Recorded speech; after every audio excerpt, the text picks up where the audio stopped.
about me and you. And I think to myself, what a wonderful world.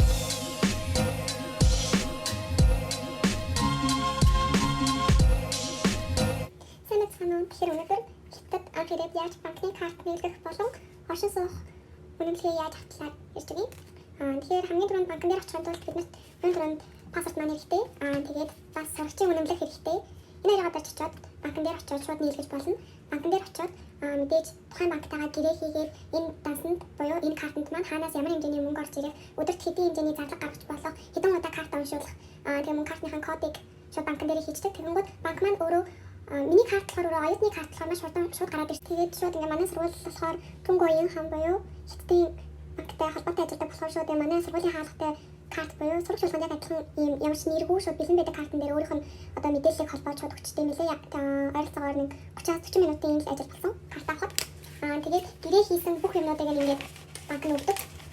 Энд нь болохоор чиний мэдээлэл тэгээд сая хэлсэнчлэн одоо хэд удаа гүйлгээ хийх боломжтой юм хамгийн дээд лимит нь хэдийн доод лимит нь хэдийн гэдэг нь заасан нэг бичиг баригдана. Тэгээд бүх юмаа болгоод карт авсны дараа үүдэн дээр нь карт болон одоо утасны аппликейшнаа яаж хэрхэн холбох тухай зааварчилгаа өгдөг хүн байт юм билээ. Тэр хүн дээр нь очиод гар утсаараа хэрхэн одоо карттайгаа холбох монголоор хэлбэл интернет банк одоо яаж ашиглах тухай заавруудаа бүгдийг авч болно.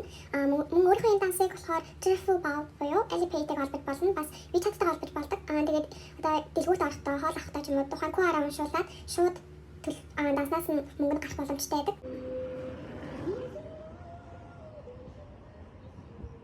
Дараагаар нь болохоор оршин суух бүртгэлээ яаж хийлгүүлэх тухай юу хэрэгтэй тухай ярьцгаая.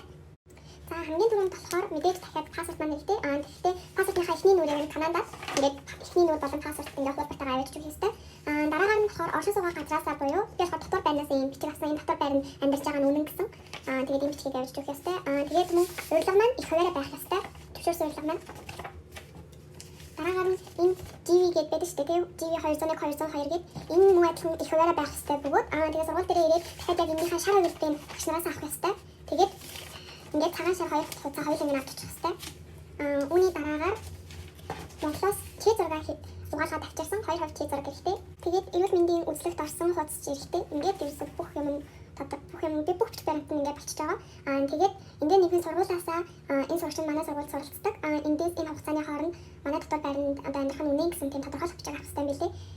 Тэгээд нийт бүх одоо бичиг баримтаа басныхаа дараа хамгийн ойрхон байрлах гадаад иргэдийн одоо оршин суухыг бүртгэдэг газар байгаа гэсэн. Тэгээд тэн дээр нь авчиж өгөх хэрэгтэй. Суух бүртгэлээ болохоор хятад улсын хэлээр нэвтэрснээс хойш 30 хоногийн дотор хийлгүүлэх хэрэгтэй байдаг.